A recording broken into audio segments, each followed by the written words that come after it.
Hey everyone, it's Matt, and welcome to part 6 of my series on myelofibrosis called Slayin That MF, the Gift of Life series. So, I usually try to be upbeat, always give a positive message, give positive updates, and I'll always try to stick to that.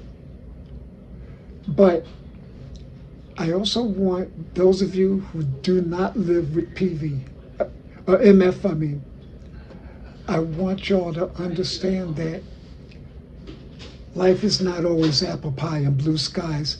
No matter what our sunny disposition may suggest, it's tough. It's really tough. And there are things that can be very frustrating. As for instance, now, again, look at me. I'm not a big guy. I've never been a big guy, although back in 2011 I had gotten all the way up to 190. And prior to that, and even after that short period, I was about 160 to 165. And of course, since I had the transplant in November of last year, I've dropped about 30 pounds or so. So I'm in the 130 range now. So naturally, all I hear these days from the doctor, from my girlfriend, from other loved ones, I hear about how I have to eat. What did you eat today? How much did you eat today?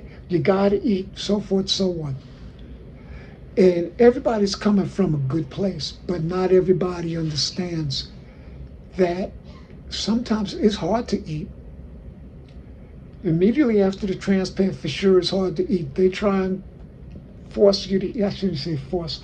When you're in the hospital, they encourage you. They want you to eat. They also want you to drink these Ensures or Boost, and I've hated those ever since I tried the first one. I did find the Boost that I like, though, so I'm drinking that daily. But anyway, it's just not that easy sometimes to eat a ton of food. And so I want people to understand that something, okay, I'm going to assume, based on some of the statistics that are reported publicly, I'm going to assume that a good portion of those of you viewing this, you might be a little bit overweight. And so imagine, if you will, people who are telling you about how you're overweight, you need to lose weight, and so forth and so on. When you're going to diet, all sorts of things like that. And you become a bit sensitive to it, understandably so.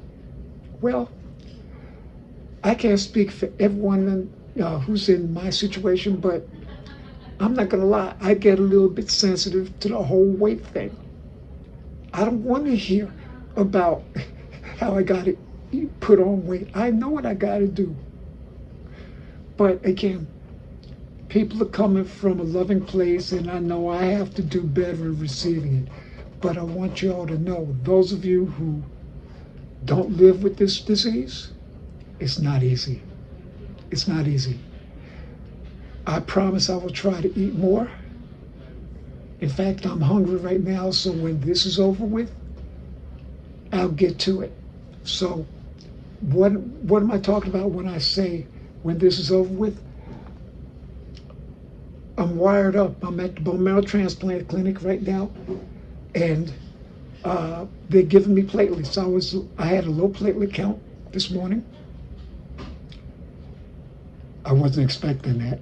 And so they've kept me to give me more platelets. And so here I sit.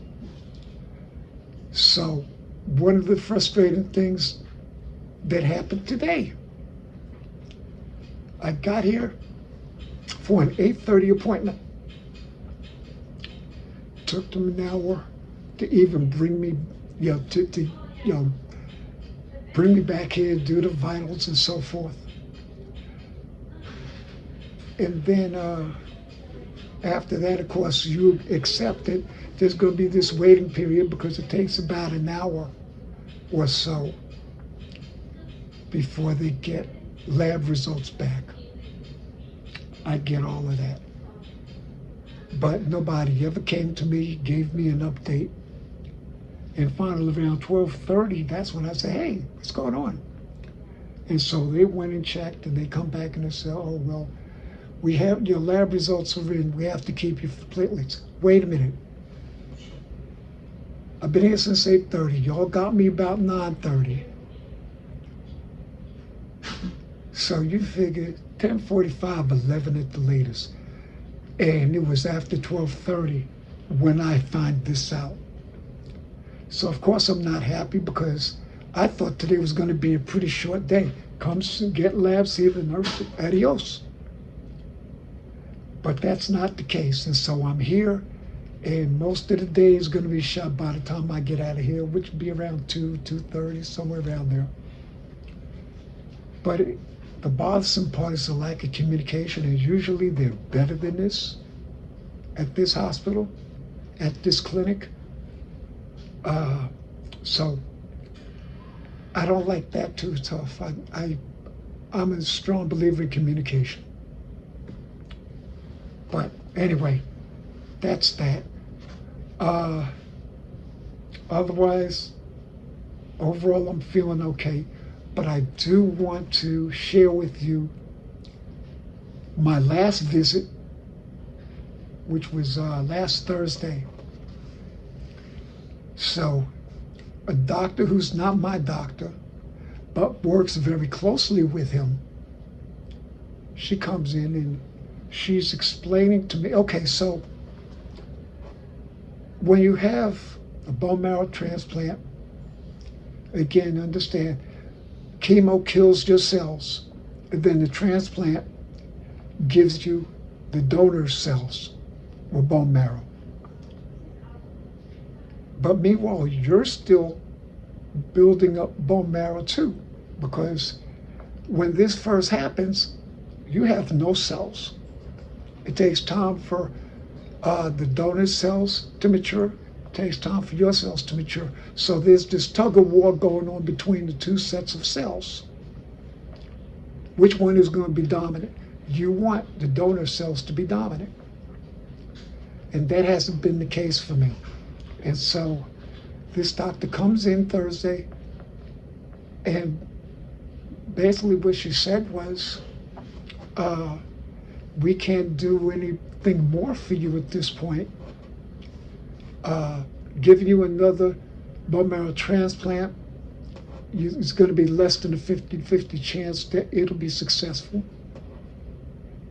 We will continue to support you with blood transfusions. Well, the way it sounded to me was, this is it, curtains. And so I even said that to my girlfriend. I said, I think this is it. But meanwhile, Dr. Zongi comes in, and he painted a little bit better picture.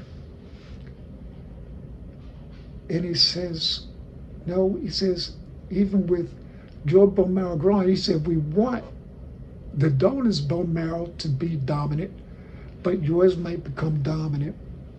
He says, this other doctor has a patient similar to me. The donor's bone marrow was not dominant. It never matured. But his bone marrow, his blood cells, did mature. And so here it is 5 years later, and the guy's still alive.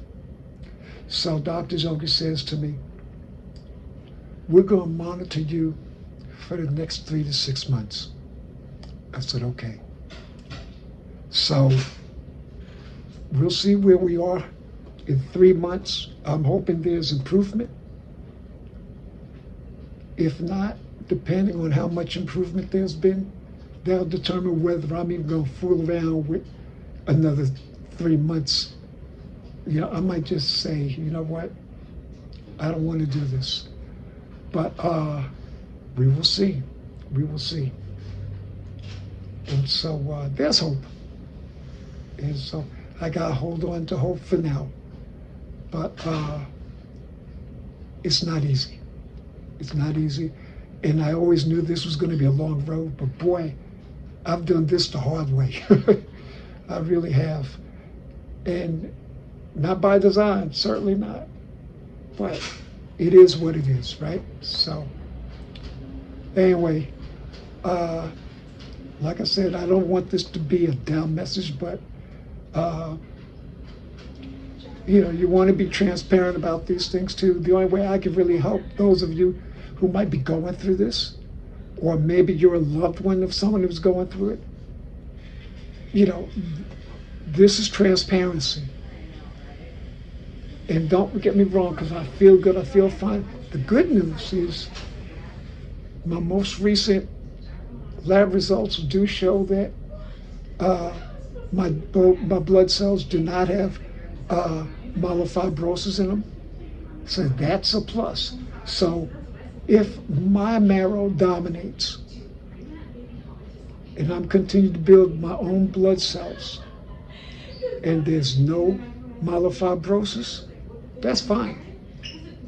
That'll be fine. So in spite of everything, there is hope. So I'm going to hang my head on that. And that's really it. So I hope you got something out of this video. Glad you got to the end. Please like and subscribe if you're listening and viewing on YouTube. If you're checking this out on Facebook, please also like. All right? And I hope to see you back here again real soon. Be blessed. Do something nice for somebody.